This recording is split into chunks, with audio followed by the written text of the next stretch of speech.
mkutano wa Tume ya Haki za Binadamu Afrika ukihusisha nchi mbalimbali unataraji kufunguliwa Oktoba 20 na Rais wa Zanzibar Dr. Hussein Mwinyi baada ya Rais wa Tanzania Dr. Samia Suluhu Hassan ambaye alitaraji kuwepo katika mkutano huo kuwa na majukumu mengine. Waziri wa Katiba na Sheria Balozi Dr. Pindi Chana anaeleza mikakati pamoja na taratibu mbalimbali kuhusiana na mkutano huo. Suala la tatu ni uzinduzi wa nyaraka mbalimbali za Kamisheni ya Afrika ya Haki za Binadamu na Watu. Suala la 4 ambalo litajadiliwa ni taarifa za shughuli mbalimbali za wajumbe wa kamisheni. Suala la 5 ni taarifa za wanaharakati wa haki za binadamu na watu. Suala la 6 ni kuidhinishwa kwa itifaki ya mkataba wa Afrika wa ulinzi wa jamii. Suala la 7 ni uwezeshaji wa wanawake katika Jamhuri ya Muungano wa Tanzania. Na katika hili tunamshukuru sana Mheshimiwa Rais wetu Dr. Samia Suluhu Hassan. Sote ni mashahidi jinsi ambavyo Tanzania imewezesha wanawake na kuendana na itifaki mbalimbali ambazo tumesaini na kujiwekea kwamba wanawake lazima wawezeshwe. Kienda upande wa bunge kuna viti maalum vya wanawake, upande wa madiwani, hata upande wa muhimili wa mahakama kuna majaji, wakuu wa mikoa, ma-DC. Kwa hiyo swala la uwezeshaji wa wanawake katika Jamhuri ya Muungano wa Tanzania ni moja ya ajenda ambayo itajadiliwa. Lakini pia tutajadili hali ya watu wanaoishi na VVU na ukimwi barani Afrika, hali ya viwanda, haki za binadamu na mazingira katika Afrika, lakini msaada wa kisheria na upatikanaji wa haki katika Jamhuri ya Muungano wa Tanzania. Ndugu wanahabari, kikao cha 77 cha kawaida cha Kamisheni ya Afrika ya Haki za Binadamu na Watu kimsingi kinatarajiwa kuwa na watu wasiopungua 700. Kama tulivyopata taarifa kutoka kwa mkurugenzi wa AICC, tayari watu wameshajiandikisha takriban 900 na uandikishaji unaendelea. Tunamshukuru sana Mheshimiwa Rais kwa utawala bora. Wageni wote hawa wanaokuja Tanzania ni kutokana na amani, utulivu, utawala bora, lakini pia swala zima la haki za binadamu ambazo zipo katika nchi yetu. Hivyo mbali na kujadili masuala ya msingi yanayohusu haki za binadamu na watu, tutapata fursa ya kubadilishana uzoefu wa masuala ya haki za binadamu na watu.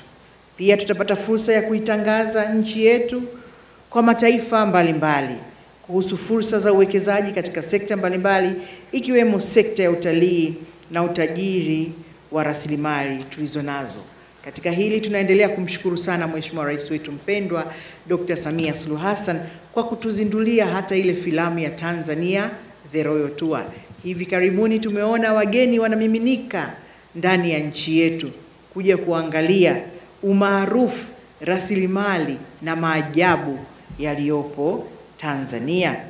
Ndugu wanahabari, ishara mojawapo ya kuaminika na kukubalika kwa nchi yoyote kimataifa ni nchi husika kupewa uwenyeji wa taasisi na mashirika ya kikanda na kimataifa pamoja na kuandaa mikutano ya kimataifa. Na hii ni ishara kuwa Tanzania inaaminika kuwa miongoni mwa nchi inayozingatia kikamilifu masuala ya haki za binadamu. Tunataka Tanzania iwe mfano wa haki za binadamu. Wakati wenzetu wanapishana na tofauti zao na changamoto, sisi tunataka tuendelee kuwa kisiwa cha amani, wananchi waje wajifunze hapa Tanzania.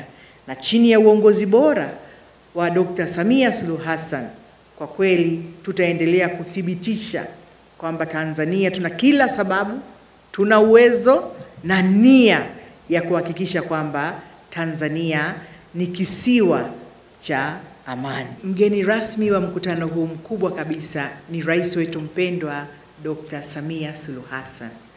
Na kutokana na majukumu,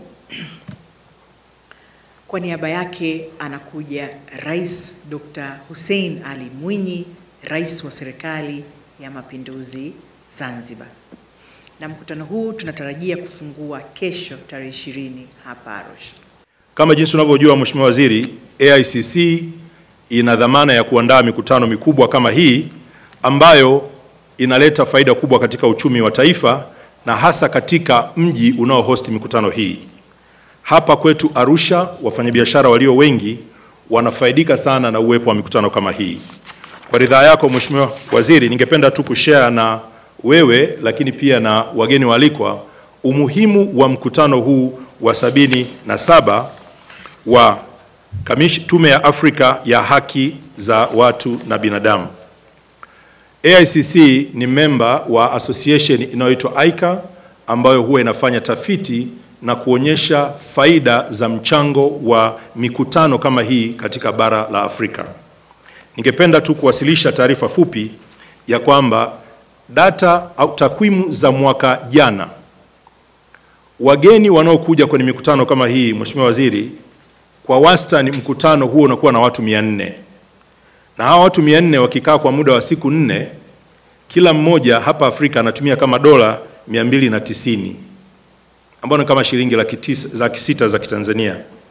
Lakini anapokuja Tanzania kwa mkutano kama huu, kwa wastani anatumia dola 423, ambayo ni kama shilingi milioni 1 kwa siku moja. Mheshimiwa Waziri, nimetaarifiwa ya kwamba hadi leo asubuhi wageni waliojiandikisha kwa mkutano huu kutoka nje ya nchi ni 919. Hawa wanatoka nje, lakini kwa ujumla tumekwisha pokea registration ya wageni zaidi ya 1300. Kwa kuna Watanzania wenzetu zaidi ya 400 ambao wamekwisha ingia katika mji wa Arusha. Sasa nini maana ya ugeni wa watu 919 kutoka nje ya nchi wanapokuja Tanzania, mchango wao katika uchumi wa nchi? Kwa hesabu za haraka Mheshimiwa Waziri, ni kwamba Tanzania katika members wote wa mnyororo wa thamani ya utalii wa mikutano, Tanzania itaingiza zaidi ya dola za Marekani milioni 7,560,000.